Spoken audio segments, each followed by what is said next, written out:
kulankan ayaa ahaa mid sagootin loogu sameeyey hal abuur guuleed aadan cabdi oo ah shamac u soo baxay dalkeena. sagootintan ayaa daarnayd kadib markii dhowaan ay dowladda Turkiga waxbarasho bilaasha u soo bandhigtay hal abuur guuleed aadan cabdi. munaasibadan sagootinta ayaa waxaa ka soo qayb galay qaybaha kala duwan ee bulshada, waxaana ugu horeyntii halkan ka hadlay maamulaha guud ee iskoolka Turkiga Buuhoodle Tayroglu Primary and Secondary School. guuleed yare wuxuu in muddo waxbarashadiisa ku soo jiray oo uu dugsi dhexe ku soo qaatay iskuulka Xaawo oo maamacaasha ay gacanta ku hayso.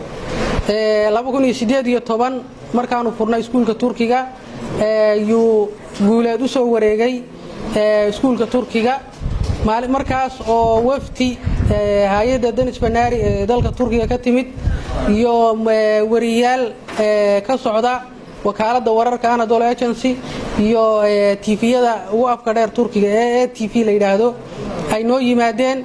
program baanu ka diyaarinay aad bay runtii ula dhaceen. programkaana wuxuu ka baxay saxaafadda Turkiga ka baxay.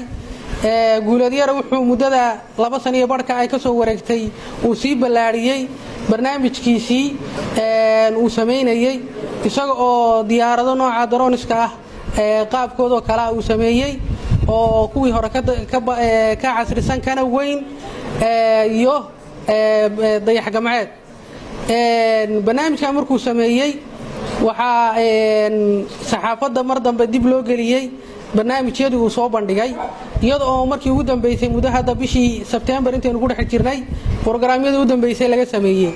programyadaas oo gaadhay saxaafadda Turkiga oo keentay in uu guuleed yare casuumaad ka helo hay'adda wasaaradda dalxiiska iyo dhaqanka laguna casuumay bandhig lagu soo bandhigi doono diyaaradaha droniska ah gaari cusub oo hadda la sameeyay oo gawaarida duusha ah loogu talagalay sidoo kale inuu la kulmo shakhsiga sameeya diyaaradaha aan ciidina wadin ee dawladda Turkigu ama dhanka dagaalka loo isticmaalo ama dhanka istikhbaaraadka baa loo isticmaalo oo magaciisa la yiraahdo Seljuk Albayrak ahna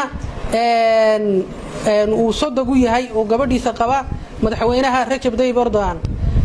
Seljuk Albayrak wuxuu iska leeyahay shirkadda samaysa droniska.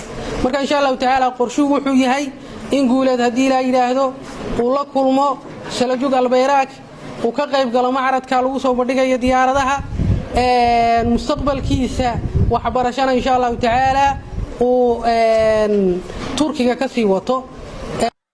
dhinaca kale waxa iyaguna halkaasi ka warbixiyay marxaladaha waxbarasho ee guuleed macallin Caasha iyo Samsam Cali Caateeye oo ahaa shakhsiyaadkii ugu horeeyay ee dadka la wadaaga hibada guuleed kana mas'uul ahaa iskoolkiisii ugu horeeyay. cuqaasha aqoon-yahanada dhalinyarada gabdhaha hooyooyinka iyo inta ka soo qayb gashay waxaan ku salaamayaa salaanta islaamka assalaamu calaykum wa rahmatullaahi wa barakaatuh. sidoo amaraysa marka alxamdulillaah rabbil caalamiin anaga waa noo farxad bacdama wixii aan macnaheedu ilaa iyo 9 sano wixii himalidii aan wadnay ay maanta noo rumowday. marka wax guuleed waxa laala wuxuu soo kordhiyo iyo maxay sharafta u soo kordhay isaga kaliya way soo kordhin reer Buuhoodle soo kordhay. sida dadkii horeeyay ay sheegeen sharaf waxa inoo amaanta guuleed inuu helo waxbarasho heer sare ama heer caalami ah oo waliba waxbarashooyinka la barto ugu qiimaha badan ah oo ah diyaaradaha. waxaan maleynayaa waxyaabaha maanta la barto inay iyadu ugu qiimo badan tahay.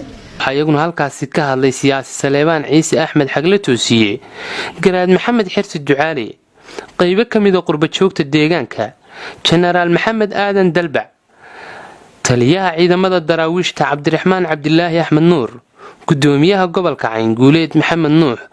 dhinaca kale waxa iyaguna shahaado sharfiye gudoonsiye ururada Handis Taladoon iyo naadiga akhriska iyo qoraalka ee Jaamac Umar Ciise.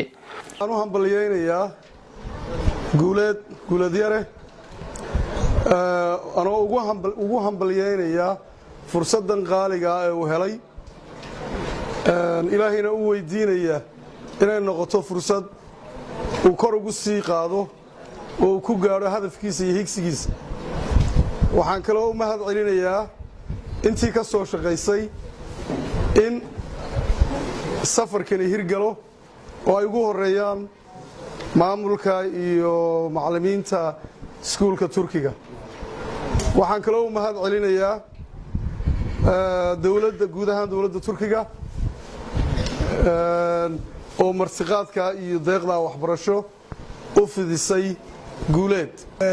waxaa farxad inoo wada ah caawa inaynu halkan ku soo dhaweynayno oo ku sabootayno wiilkeennii Guuleed Aadan Cabdi. anu Guuleed yara ma ilaaha waxaan injineer Guuleed waayo hadda injineer buu noqday. injineerkeennii ilaahay maskaxda fiican siiyey aynu halkan ku sabootayno ayaynu aad iyo aad ugu faraxsanahay haddaynu nahay reer Buuhoodle dhammaan ama gobolka Cayn ama SSC badhe. taariikhda Buuhoodle ayaa Guuleed ka mid noqon. Guuleed waxaan kula dardaarmayaa qurbankayga aqoonta sida u jeceshahay iyo sida axaal u yahay xaggaasa waxbarashadii taala meesha ku soo bixin lahayna xaggaasay taala meeshaad hooyo Maryam Xasan ugu dambeyntii iyo reer Buuhoodle intii wax ku tartay baan halkaasay taala. waxaan rabaa inaynu jamac ugu ducayno hooyo Maryam Xasan iyo intii soo gacan qabatay aynu u ducayno ilaahay ilaahay khayr iyo barako hayda ka siiyo soo gacan qabatay. Guuleed baan maanta go'aantayna Guuleed waa la dardaarmay dadkiisa waajibaadka ka saaran. ilaahay subhanahu wa ta'ala waxaan rajaynayaa kii fursadda ka faa'iideysta inuu ilaahay ka yeelo. waxaan mahad celinayaa dhammaan cid kasta oo waxa weeye Guuleed soo garab istaagtay ugu horeyso hooyadii mujaahid Maryam oo qayb ka soo qaadatay halgankii difaacii wadankan ama gobolkan loo soo galay oo ku dhaawacantay. macallimadayda qaaliga iskuulkii hoose dhexe Caasha Axmed Cumar aad iyo aad u salaameeyay cimrigeeda hadheereeyo jiilal kala duwan oo reer Buuhoodle bay soo saartay. dugsiga gacanta ku haysayna dugsiga Guuleed ka soo baxay. maama Samson Cali Caateeye oo kamid ah qurba joogta deegaanka ugu waxtarka roon run ahaantiina bright ah oo waxa weeye model oo qurba joogteena iyo dhammaan cid kasta ka qayb qaadatay oo kamid yihiin bahda saxaafadda gaar ahaan bahda kala media injineer Ibrahim Abdul Qaadir iyo Ahmed Darwiish labada inana walaalaha waxa weeye meel badan la wadaagay. injineer Maxamed Axmed Shiro isaguna dadaal badan ku bixiyay cid kasta oo waxa weeye ka qayb qaadatay. waxaan rabnaa oo tusaale kaliya uu leeyahay Guuleed dhalinteena Soomaaliyeed iyo wadankeenu maanta xaaladda uu ku jiro waa ognahay. waxyaalaha aynu baahanahayna waxa weeye arrimaha dib u dhiska iyo technicality-ga arrimada farsamada gacantu markaa inaysan wax sahlan ahayn oo qofku uu heer dhankiiba ku gaadho bay tan caddeyn u tahay.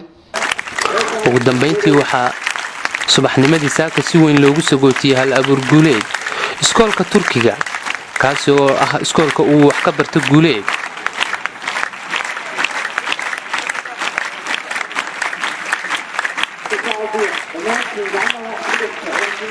Thank you.